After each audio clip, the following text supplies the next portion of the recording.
Bismillahirrahmanirrahim. Assalamualaikum warahmatullahi wabarakatuh. Alhamdulillahirabbil alamin. Asyhadu an la ilaha illallah wahdahu la syarikalah wa asyhadu anna Muhammadan abduhu wa rasuluhu la nabiyya ba'dah. Allahumma shalli ala Muhammad wa ala ali Muhammad wa ba'. Qala Allahu ta'ala fil kitabihil karim. A'udzu billahi minasy syaithanir rajim.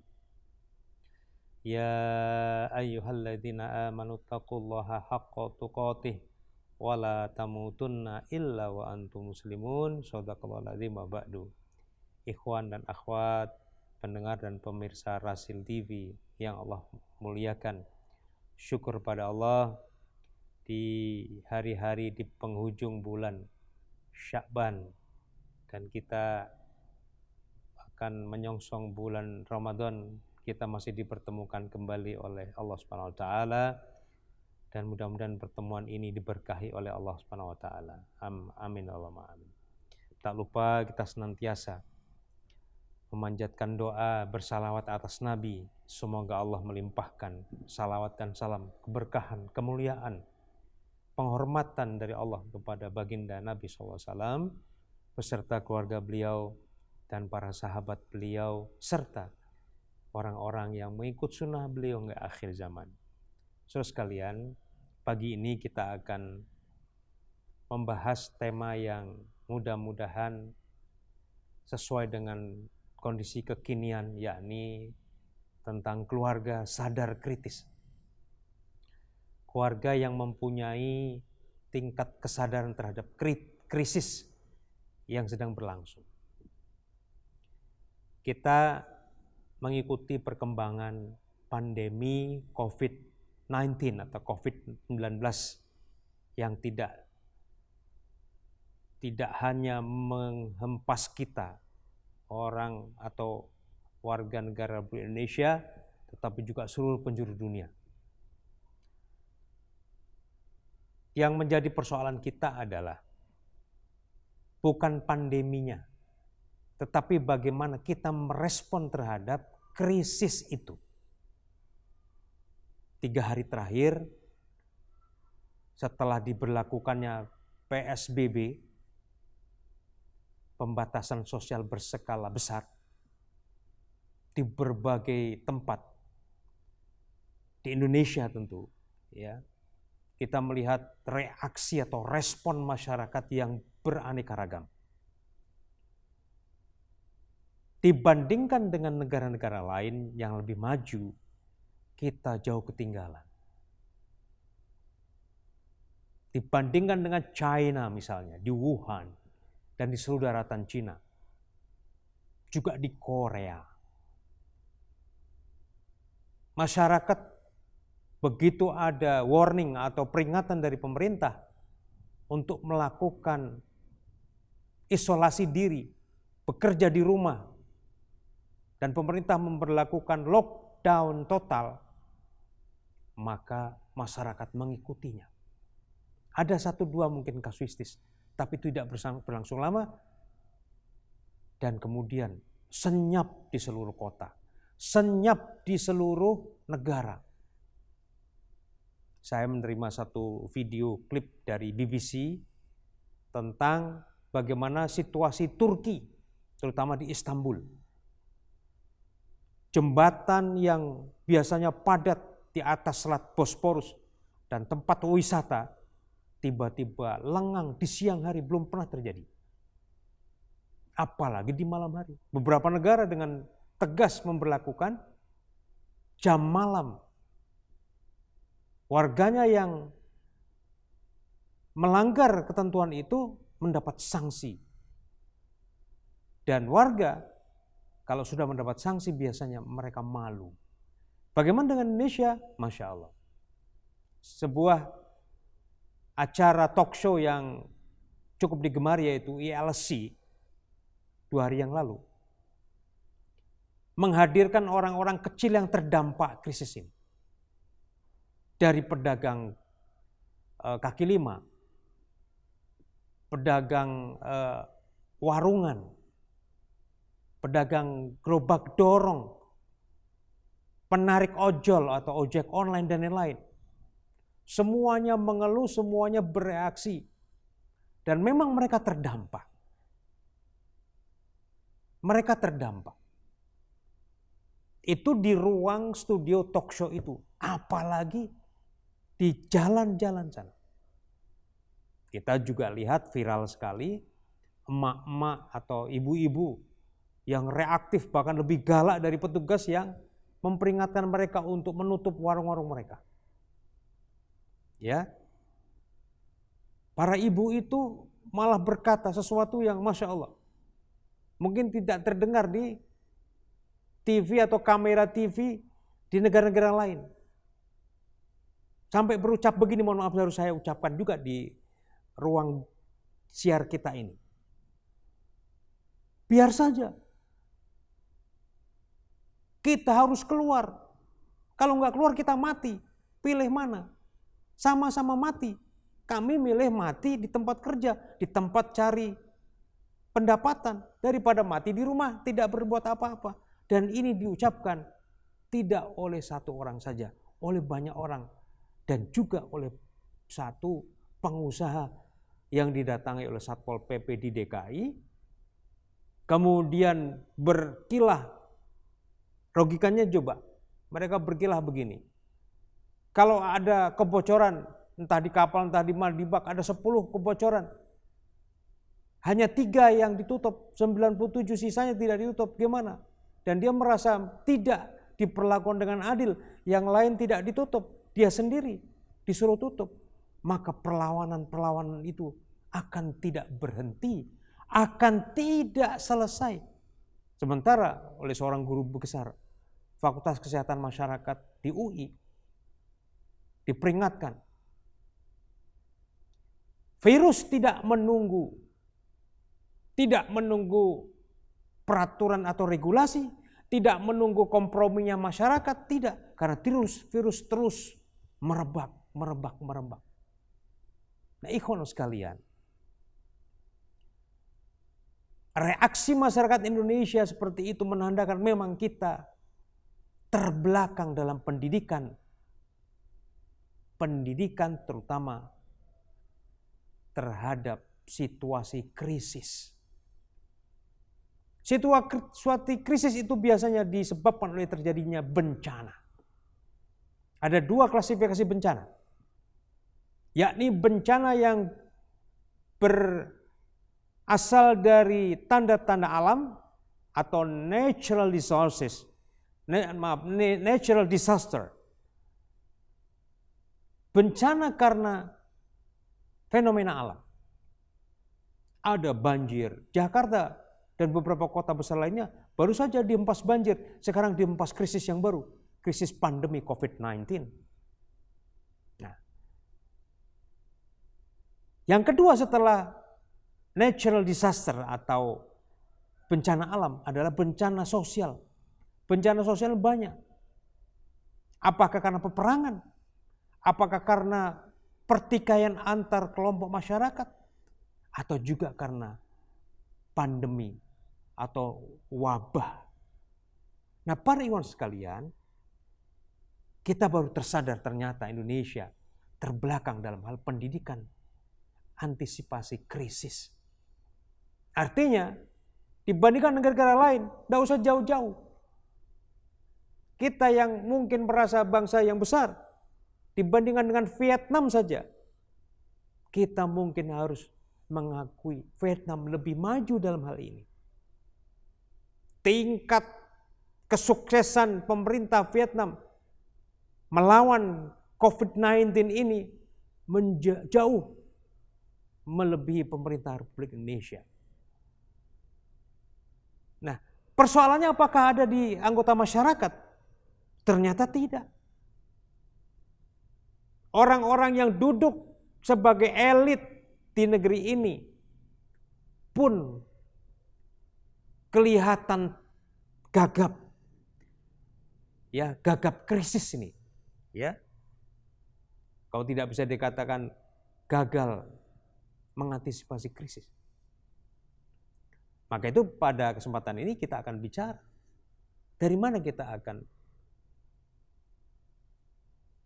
berusaha untuk membantu.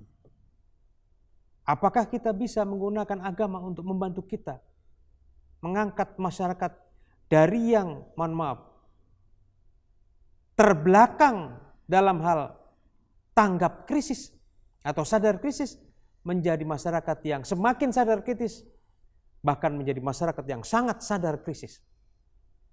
Saudara sekalian,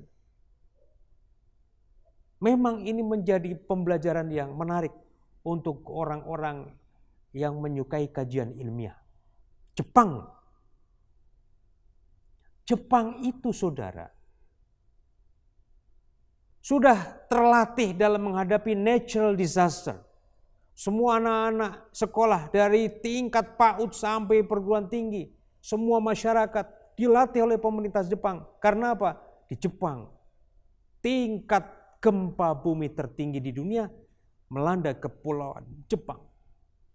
Jadi hampir setiap minggu, bahkan setiap 2 hari sekali, itu terjadi gempa. Dan itu sudah biasa dilakukan oleh bangsa Jepang. Semua bangunan, apalagi yang bertingkat lebih dari 2, sudah mematuhi persyaratan kebal gempa atau anti gempa. Tapi lihat saudara, kemarin Jepang dihempas krisis pandemi COVID-19 pun sempat terkapar. Ribuan orang Jepang, termasuk PDP, bahkan ratusan juga yang meninggal. Jadi artinya Jepang yang sudah maju dalam hal penanganan krisis bencana alam, terbukti harus belajar lagi bagaimana mengatasi krisis akibat virus, akibat COVID-19 ini. Dengan begitu kesimpulannya kita adalah semua harus belajar lagi. Belajar lagi. Apalagi kita di negeri yang dari sisi sini aja, ya, kita lihat infrastruktur sistem kita tidak siap. Komunikasi, koordinasi antar lembaga juga gagap. Maka ini Masya Allah. Jadi kita mensyukuri sebenarnya ada guru kita yang datang, yang boleh kita sebut dengan Sang Maha Guru. Siapa itu? Krisis COVID-19. Jadi boleh kita sebut Corona ini adalah guru kita. Siapa yang perintah Corona menjadi guru kita? Allah Subhanahu wa Ta'ala. Supaya masyarakat di seluruh dunia ini semuanya belajar lagi. Semuanya sadar. Ada yang tidak betul dalam hidup kita. Ada yang tidak kita lakukan dengan semestinya.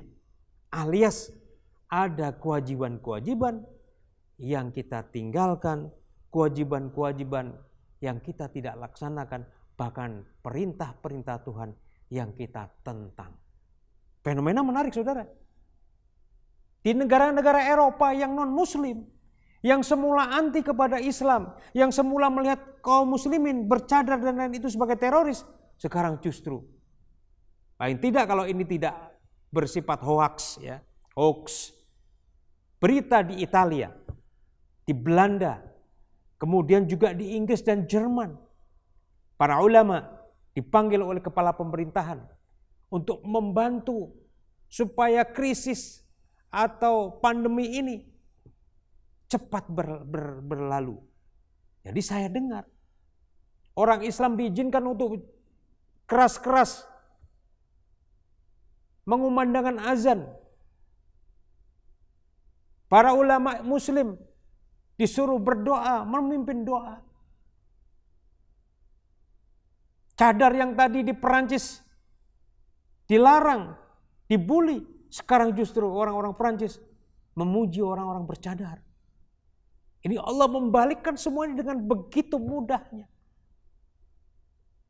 Nah, artinya Allah suruh kita belajar lagi. Ini orang-orang yang membenci Allah, membenci agama Allah, membenci orang-orang yang menyembah Allah. Disuruh belajar, buka matanya. Nah, ikhwan sekalian, ala kulli hal, ternyata manusia masih punya rasa takut terhadap kematian.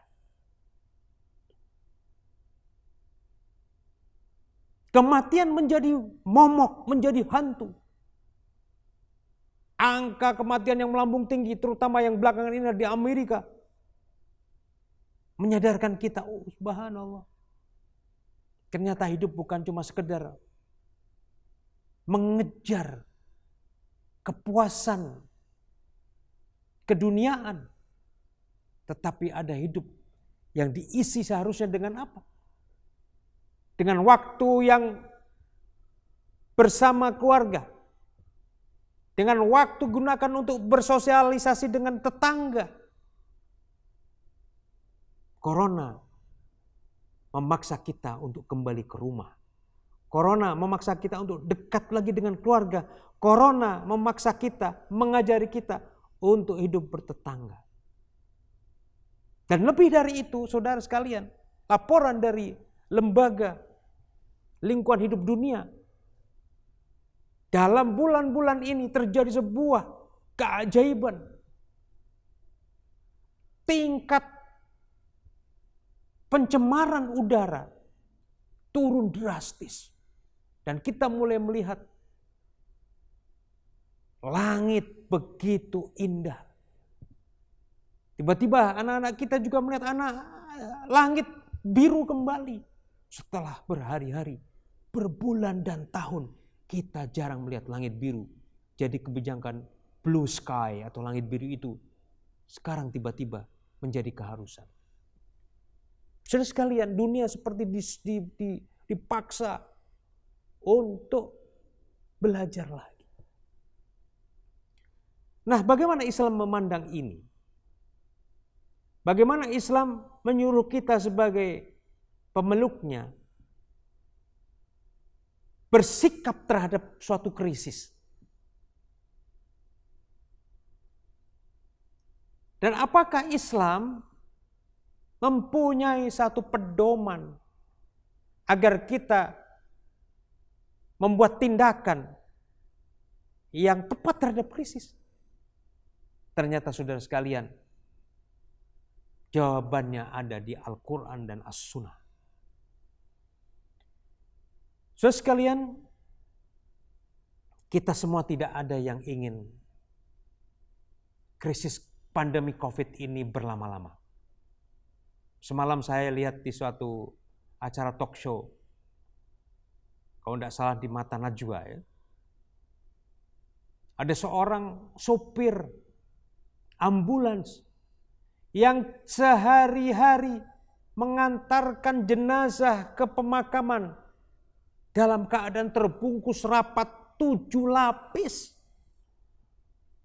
Desinfektannya juga 7 kali. Menangis kenapa? Karena sebagian masyarakat tidak sadar. Sebagian masyarakat justru menentang maut. Bukan karena mereka tidak takut mati. Mereka punya takut mati. Tapi mereka ketakutannya kepada kematian diwujudkan pada perilaku-perilaku yang agresif. Jadi namanya Pak Syam semalam kalau tidak salah. Sang driver itu berteriak di sepanjang jalan. Tolong, bapak ibu-ibu kembali ke rumah. Saya tiap hari ngantar orang berpuluh-puluh masuk ditanam dalam keadaan terbungkus plastik. Tidak ada orang yang mengantar. Kemudian dia menangis. Kita semuanya sudah rindu. Sholat lagi di masjid berjamaah bersama tetangga dan anak-anak.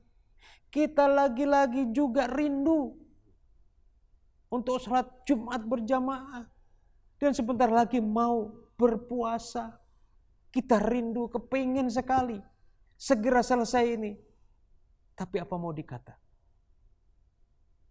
Pertanyaannya, apakah nanti bulan Ramadan kita diizinkan untuk sholat berjamaah di masjid, menyempurnakan tarawih kita? Atau di akhir Ramadan kita bisa beriktikaf sepanjang malam, sepanjang hari. Sampai pun hari raya Idul Fitri, kita akankah sholat berjamaah di lapangan berbondong-bondong? Atau kita dilarang keluar rumah? Kita dilarang berkerumun. Kita dilarang untuk sholat Id berjamaah. Ini yang membuat dia menangis, saudara. Maka marilah kita lihat bagaimana Quran itu menyuruh kita. Saudara sekalian, saya ingin mulai dengan satu tuntunan Al-Quran, bahwasanya di dalam hidup orang akan selalu diuji oleh Allah Subhanahu wa Ta'ala. Di dalam Al-Quran surah Al-Baqarah 155 disebutkan di sana, a'udzu minasyaitonir rajim, wala nabluwanukum bisyai'in minal khauf wal ju' wa naqsim minal amwali wal anfusi was samarat wa basyiris sabirin. Dan sungguh kami akan menguji kamu dengan berbagai macam ujian. Yang pertama, apa bentuk ujiannya? Yang pertama, ujiannya adalah bentuk ketakutan. Takut makhluk yang tidak berbentuk atau bentuk yang tidak bisa kita lihat, tapi begitu dahsyat. Kemarin ada kejadian seorang anak usia 7 tahun, saudara, tiba-tiba dibawa ke rumah sakit dalam keadaan panas dalam 1 hari 1 malam saja. Pneumonia-nya begitu naik dan akhirnya dalam 1 hari dilihat oleh para ahli, saluran pernapasannya sudah dipenuhi oleh virus corona, sehingga tidak bisa diperbaiki lagi dan tidak tertolong. Sebelumnya saya pun secara pribadi tidak bergidik mendengar itu, tapi begitu dengar ada seorang anak, ini anak. Karena para dokter mengatakan anak-anak, ya, remaja ke bawah itu jarang. Kasus-kasus kematian jarang terjadi pada anak-anak dan remaja. Kebanyakan orang-orang lansia, 50 tahun, 60 tahun. Di Italia, orang-orang di atas 55 tahun meninggal. Nah, ini baru terjadi anak usia 7 tahun. Itu membuat saya bergidik. Kalau anak 7 tahun yang oleh para ahli sebelumnya dikatakan punya daya tangkal yang tinggi terhadap virus ini, tiba-tiba sekujur kerongkongan dan saluran pernapasannya dipenuhi oleh corona. Nah, saudara sekalian, ketakutan ini sebenarnya merupakan instrumen dari Allah. Supaya apa? Supaya kita kembali ke jalan yang benar. Supaya kita kembali untuk menata diri. Al-khauf. Takut. Kita tertular. Sekarang kita kalau dengar orang batuk, pikiran kita langsung, aduh, corona. Terdengar orang bersin, corona. Nah, saudara sekalian, mari saya mengajak kita kembali ke tuntunan Al-Quran supaya apa? Wala nabluwanakum bisyai'in minal khauf. Kita diuji oleh Allah. Pertama dengan rasa takut. Dan harusnya kamu takut. Karena Quran sendiri mengatakan dengan rasa takut. Harusnya kamu takut. Karena kalau kita tidak takut, apalagi yang membuat kita berubah. Ilmu manajemen perubahan atau change management mengenal ada 2 emosi yang sering membuat orang berubah. Kalau tidak bisa dirubah dengan hal yang lain, dengan nasihat apa-apa, 2 ini merubah orang. Pertama adalah rasa takut. Dengan rasa takut, anak-anak rasa takut gagal, tidak lulus ujian, maka mereka bekerja keras, berubah. Takut kehilangan pekerjaan, seorang karyawan bekerja dengan baik, Nah, kalau rasa takut tidak bisa merubah orang, naik ke emosi yang kedua, dan ini final, sifatnya final, yaitu rasa sakit. Kamu tidak takut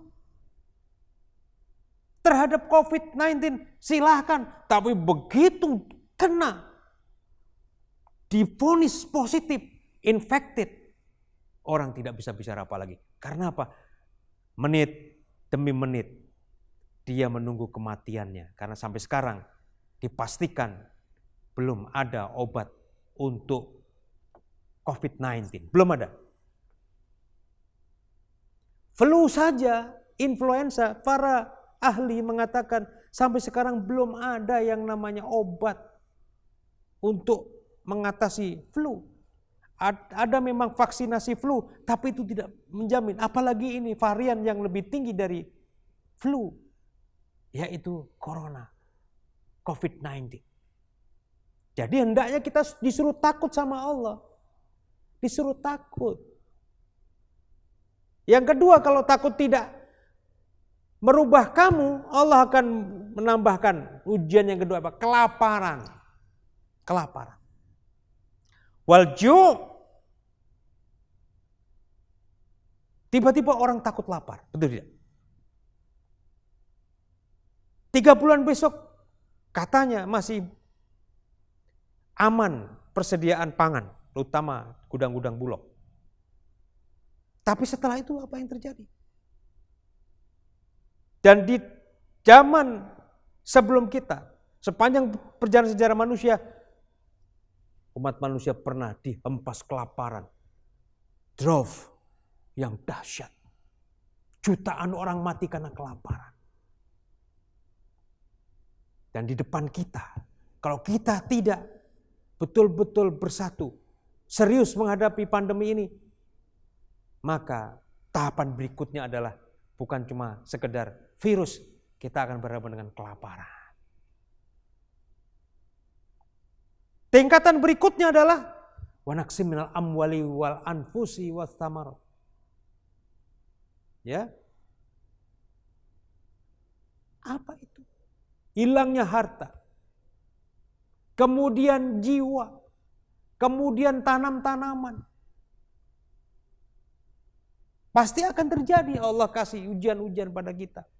Orang-orang yang keluarganya diambil oleh Allah melalui jalan COVID-19 ini tidak terhitung.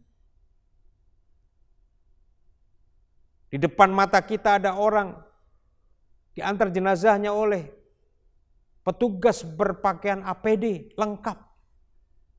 Kita tidak boleh mendekat, mendoa dari jauh saja. Nah, sudah sekalian, kita disuruh oleh Allah untuk tunduk, untuk Masya Allah, menggunakan kesempatan pandemi ini sebagai musibah, bukan cuma nasional tapi internasional, musibah global, menjadi apa? Cambuk buat kita kembali kepada Allah. Nah, ayat itu ditutup dengan pernyataan wabasyiris sobirin, dan berikanlah kabar gembira kepada orang-orang yang sabar. Orang-orang sabar ini apa maknanya? Ya, ini orang-orang yang bisa menghadapi ujian dengan kesabaran.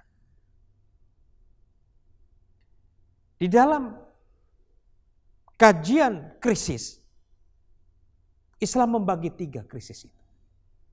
Satu yang bersifat musibah, ujian.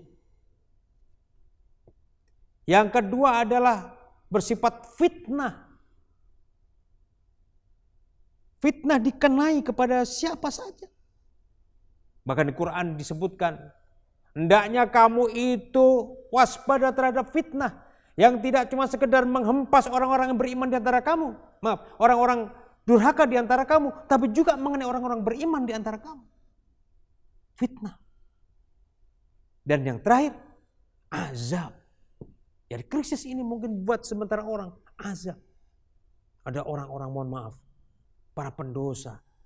Saya dengar kemarin di Italia, sebelum kasus pandemi COVID-19 ini, terjadi pesta LGBT. Entah itu benar atau tidak. Tapi tentunya kalau itu terjadi, itu bukan sekedar musibah atau fitnah, tetapi merupakan azab dari Allah. Nah, kunci dari itu apa, saudara? Allah mengatakan satu kata kunci, yaitu sabar. Siapa orang sabar itu? Nah, orang sabar itu adalah orang-orang alladzina idza asabathum musibah, yaitu orang-orang yang apabila mengenai mereka musibah, qalu inna lillahi wa inna ilaihi raji'un. Mari kita lihat redaksinya. Inna lillahi. Orang-orang yang bersabar itu punya keyakinan yang mantap bahwa semua yang terjadi itu adalah karena kehendak Allah. Apa yang ada di tangannya adalah titipan dari Allah. Apa yang dikelolanya adalah amanah dari Allah. Kalau Allah ambil, ambil. Nah sekarang coba. Kalau sikap sabar itu dipunyai oleh setiap individu di negeri ini, di republik ini, saya yakin tidak ada lagi orang yang menentang-nentang para petugas. Apalagi menentang Allah, apalagi bersikap sembrono. Mengatakan kalau tidak keluar, tidak makan. Seolah-olah yang memberi makan dia adalah majikannya. Seolah-olah yang menjadi jalur turunnya rizki adalah ma'isyah dia. Apakah dia tidak lihat? Ada orang-orang yang tidak keluar rumah, tapi masih dicukupkan rezekinya sama Allah. Ada orang terbaring di rumah sakit. Ada orang terbaring di rumah berhari-hari bertahun-tahun. Rezekinya juga diantar oleh Allah. Jadi ucapan-ucapan sembrono itu adalah wujud tidak adanya karakter sabar. Karakter sabar inilah yang harus menjadi modal utama kita mendidik bangsa supaya tanggap, bahkan mempunyai kehandalan yang tinggi terhadap krisis. Nah, jadi saudara sekalian, kuncinya menghadapi krisis ini adalah sikap sabar. Sikap sabar ini apa? Imam Al-Ghazali mengatakan sikap sabar ini, dan beberapa ulama yang lain mengatakan sabar ini ada 3 dimensinya. Pertama adalah sabar, yakni sikap konsisten dan tidak berubah konsistensinya. Mempunyai kesadaran yang tinggi. Untuk apa? Konsistensi dalam melaksanakan perintah Tuhan, perintah agama, perintah Allah. Itu orang sabar. Jadi kalau saudara selama ini selalu dalam melaksanakan sholat 5 waktu tepat waktu, selalu di masjid, itu orang sabar. Sebagai kepala keluarga, Anda keluar dari rumah meskipun hujan. Karena ingat apa? Kewajiban menafkahi keluarga. Anda datangi juga tanpa keluh kesah. Anda orang yang sabar. Melaksanakan perintah Tuhan. Dimensi yang kedua adalah sabar menjauhkan diri atau meninggalkan hal-hal yang dilarang oleh agama. Hal-hal yang dilarang oleh Allah. Para perempuan-perempuan yang salehah sadar betul bahwasanya meninggalkan jilbab, membuka jilbab adalah maksiat. Maka mereka bersabar menggunakan jilbab dalam keadaan apapun, dalam kondisi apapun, panas, dingin, gerah atau adem. Semuanya dilakukan. Inilah orang-orang yang sabar. Orang-orang yang menjaga kemaluannya, menjaga faradnya, Tidak berlaku yang tidak baik. Selingkuh dan lain-lain. Sabar. Meskipun sekarang terjadi kemarahan dalam hal perselingkuhan. Dia tidak mau itu. Kenapa? Takut. Takut lagi. Takut kepada Allah. Ini sabar. Dan yang ketiga, sabar adalah dalam menghadapi musibah-musibah. Orang yang sabar karakternya kuat. Orang yang sabar tadi tidak terucap dari lisannya keluh kesah, tetapi inna lillahi wa inna ilaihi raji'un. Sesungguhnya semua milik Allah. Dan sesungguhnya semua akan kembali kepada Allah. Semua kembali kepada Allah. Para ikhwan sekalian, lebih lanjut, saya ingin mengajak Anda untuk membuka surah Ali Imran, ayat yang terakhir.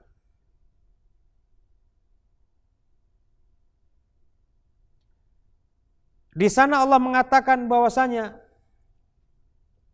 menghadapi berbagai hal, terutama dalam keadaan krisis, yang kita gunakan adalah 5 perkara.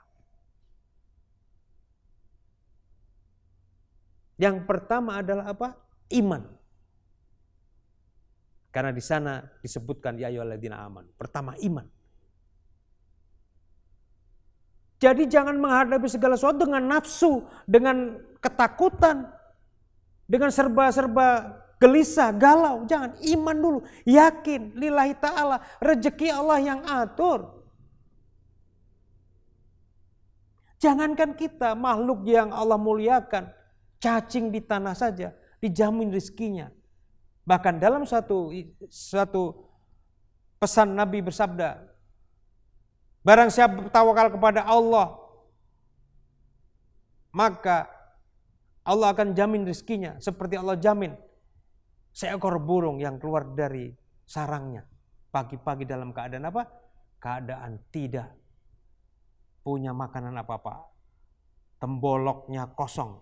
Tapi begitu pulang temboloknya itu sudah terpenuh isinya. Jadi iman. Gunakan semua kemampuan kita tetapi dengan iman. Jadi kacamatanya kacamata iman. Yang kedua, isbiru wasobiru warobitu, ya, wattaqullah la'alakum tuflihun. Wattaqullah la'alakum tuflihun. Jadi setelah iman 2 kali Allah menyuruh kita bersabar. Isbiru wasobiru, ya, sabarlah kamu. Sudah sabar nih, disuruh sabar yang kedua. Bersabar lagi. Level yang keempat adalah robitu, waspada. Nah ini kewaspadaan macam-macam. Saya melihat ada 3 hal yang harus kita waspadai. Pertama, merebaknya virus ini harus kita waspadai. Yang kedua, ini kasus di Indonesia yang cukup memprihatinkan, dilepaskannya ribuan narapidana. Dan baru kita terima konfirmasi dari beberapa media, sudah terjadi pembegalan, penggarongan, pencopetan, lain-lain. Jadi tidak mudah mengembalikan orang yang bermasalah ke masyarakat. Dia buat masalah. Belum lagi akan terjadi, mohon maaf, kalau mulai kelangkaan bahan pangan, akan terjadi penggarongan, penjarahan, dan lain-lain. Dan yang ketiga, yang kita juga mesti robitu ribat adalah kelangkaan pangan ini harus kita ribat. Ribatnya apa? Lakukan berbagai upaya untuk waspada, menjaga diri. Sudah di beberapa tempat semuanya close, portal ditutup, hanya 1 keluar dan masuk 1 pintu. Bagus sekali. Nah, yang ketahanan pangan juga kita lakukan. Di rumah-rumah, kami di pondok pesantren Al-Fatah Sudah mulai di rumah tangga kita disuruh menanam apapun yang bisa ditanam. Nah, jadi itu yang keempat, dan yang kelima terakhir, kata Allah kalau ini dilakukan kita akan menjadi orang yang menang. Apa itu? Takwa kepada Allah. Takwa. Jangan suudzon kepada siapapun, apalagi kepada pemerintah kita. Biar saja apa yang terjadi sebuah pembelajaran kepemimpinan, baik di tingkat pusat maupun tingkat daerah, pembelajaran kepemimpinan. Orang-orang yang mohon maaf, yang menang pemilu atau pilkada dengan jalan yang tidak benar, kelihatan tergopoh-gopoh. Suruh belajar memimpin masyarakat, memimpin rakyat, memimpin orang banyak yang hidup matinya berada dalam keputusan tangan mereka. Mulai terhempas rasa takut ini itu. Kalau boleh mundurkan diri ya. Di beberapa negara, pejabat negara sudah ada yang mundurkan diri. Nah, kalau itu semua kita lakukan, insya Allah, ini tuntunan Quran. Yang pertama tadi dengan iman, ya. Yang kedua, sabar. Yang ketiga, sabar dengan level yang lebih tinggi. Yang keempat, ribat, robitu, waspada, sistem keamanan, lingkungan. Terakhir, takwa kepada Allah. Bertakarub. Justru dalam keadaan krisis seperti ini, kita banyak takarub kepada Allah, banyak takwa kepada Allah. Coba kalau kita lihat, ini terjadi tren konsumsi internet, ya, kuota meningkat pesat, betul tidak? Orang berlama-lama pegang gadget, ya, berjam-jam. Tapi kalau ditanya, sempat baca Quran tidak? Apa yang dibaca, apa yang dilihat di gadgetnya? Oh, movies. Wah, ada orang ini pas musim liburan gini banyak orang sharing, sama-sama sharing movies. Jadi berjam-jam lihat movies, lihat film-film drama, komedi, lain-lain. Tapi Quran gimana? Tidak tersentuh, saudara. Padahal kalau kita mau minimal setiap hari kita bisa menghatamkan, bisa membaca 1 juz 1 hari. Dan selama 30 hari di rumah kita sudah khatam. Jadi kalau sejak Februari kita dikurung oleh Allah melalui COVID ini ya, ini sudah bulan Maret selesai. Jadi Februari kita sudah dua kali khatam sebenarnya. Tapi kita tidak lakukan. Karena apa? Kita kurang takwa. Maka itu mari. Keluarga yang sadar krisis adalah sadar 5 perkara ini. Sadar imannya, sadar sobarnya, sadar sobar level lanjut, ya, dan sadar ribat atau waspada, dan sadar dalam ketakwaan. Insya Allah. Tidak usah mengeluh APD kurang, tidak usah mengeluh karena Indonesia jauh, ya. Kalau dibandingkan Italia, jadi kita minder. Italia itu termasuk negara paling maju dalam hal kesehatan. Saya bertemu dengan seorang dokter bedah lulusan Italia dan pernah kerja di Jerman. Baru-baru ini saya ketemu. Italia itu banyak orang lanjut usia karena apa? Dirawat dari muda, tingkat kematiannya rendah. Umur panjang di Italia. Tapi terhempas corona, terhempas juga. Kita jauh panggang dari api dengan Italia. Nah sekarang kita bandingkan yang dekat dengan kita apa? Vietnam. Lihat Vietnam, saudara sekalian.